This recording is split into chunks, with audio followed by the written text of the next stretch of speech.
Let us see some effects of electric current. Look at the picture. You see a battery and a cell. What are they going to give us?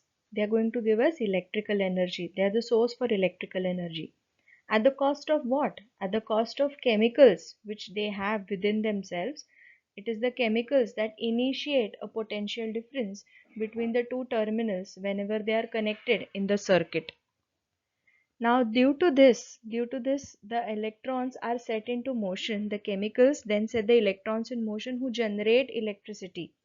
A part of it is used up by the appliances for which we are using the cell or the battery, whereas a part of free electrons collide with the metal atoms, and every collision, a part of this kinetic energy gets converted to heat, and gradually the temperature of the conductor begins to rise, and thus we say that the electric current has produced a heating effect.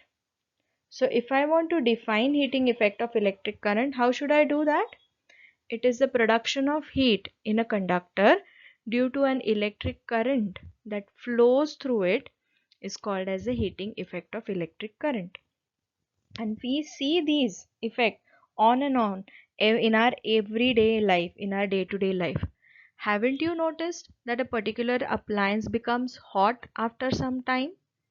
Maybe a bulb also. You try and touch the bulb. Be careful, but try and touch the bulb after turning it off. So the part of the bulb will become hot or warm because of heating effect of electric current. Let us study Joule's law. Understand the statement first. Quantity of heat H generated in a resistor of resistance R when a current I flows through it for time t is directly proportional to square of current, resistance of the resistor, and the time for which the current flows through it. Let us derive this law mathematically. How to put Joule's law? Look at the diagram. Every derivation should go hand in hand with the diagram. There's a simple circuit. There is a resistor R and to across a conductor X and Y.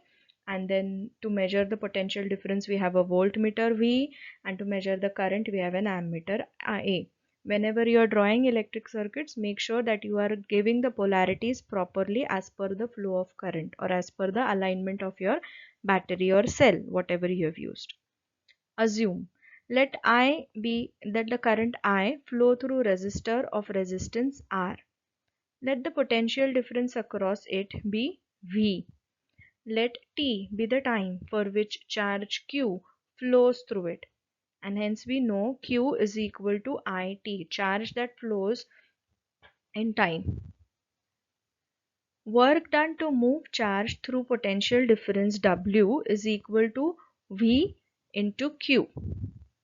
Using Ohm's law, we also know that V is equal to IR. I'm referring.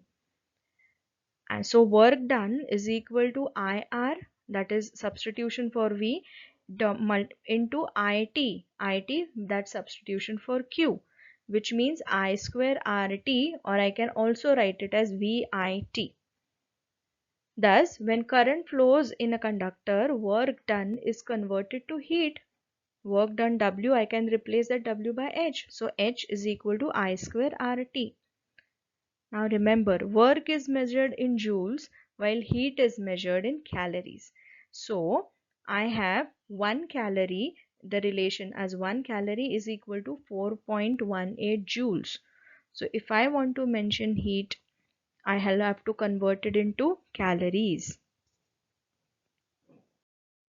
Let us see a numerical. An electric iron of resistance 20 ohms takes a current of 5 amperes. Calculate heat developed in 30 seconds. Express your answers in calories. What do we have? I have resistance R is equal to 20 ohms. Current I is equal to 5 amperes and time is 30 seconds. Always ensure before you plug in the formula, always ensure whether the SI unit are same or in line for all the given quantities. We will use the formula H is equal to I square RT as per Joule's law. Plug in the values, you get H is equal to 5 multiplied by 5 multiplied by 20 into 30, which is 15,000 joules. Your numerical asks you to express it in calories. Give the relation 1 calorie is equal to 4.18 joules. Therefore, heat in calories will be 15,000 divided by 4.8, which is 3588.52 calories.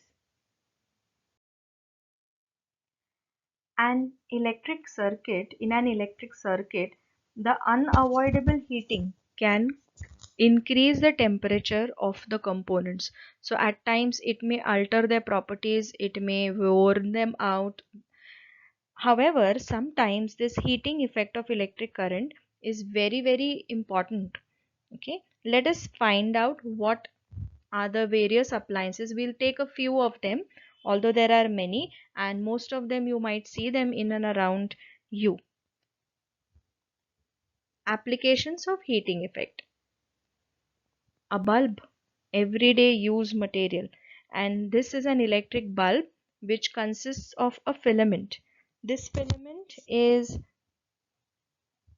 this filament becomes hot and emits light. It is made up of a good quality of material which has high melting point, like tungsten, whose melting point is in 3380 degrees Celsius. However, the bulb is usually needs to be filled with an chemically inactive nitrogen or argon, which prevents it from further oxidation and thus prolonging the life of the filament. Have a look at the second application of heating effect, an electric iron. This also has a coil. It is a coil that which is of high resistance, and it covered by mica sheets, and it is kept in a metal block. So when the current passes through the coil gets heated, and thus the metal base which we use to iron our clothes, that gets heated, and we can iron the clothes very well. Okay. The mica sheet, which is a bad conductor of electricity but a good conductor of heat, and that is why we can use that iron properly without any harm and without getting any kind of electric shock.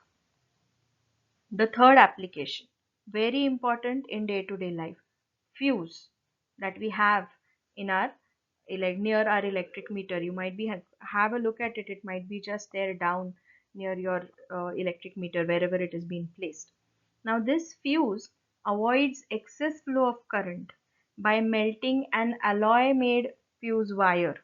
This alloy made fuse wire has a low melting point, and then alloy is made up of lead or a tin, and because of which whenever there is excess of current that flows through the circuit, the alloy based fuse wire will melt, and as a result the circuit will break, and thus no extra current will flow through the circuit. So very important one. This fuse wire is usually enclosed in a cartridge of porcelain or a similar metal material with metal ends. And for domestic use, the fuses that we would use would be of 1, 2, 3, 4, 5 amperes. Fourth application, industrial, not for household but for industrial use. You would have seen soldering, welding, or cutting, being drilling work that is done. All this needs heating effect of electric current. Even in the big electric furnaces which are based for industrial use, they apply this heating effect of electric current.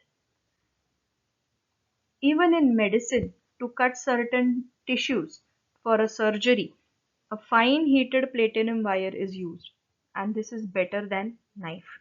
So there are varied applications. Good, all of them are important, good, needed, and they are all produced because of heating effect of electric current.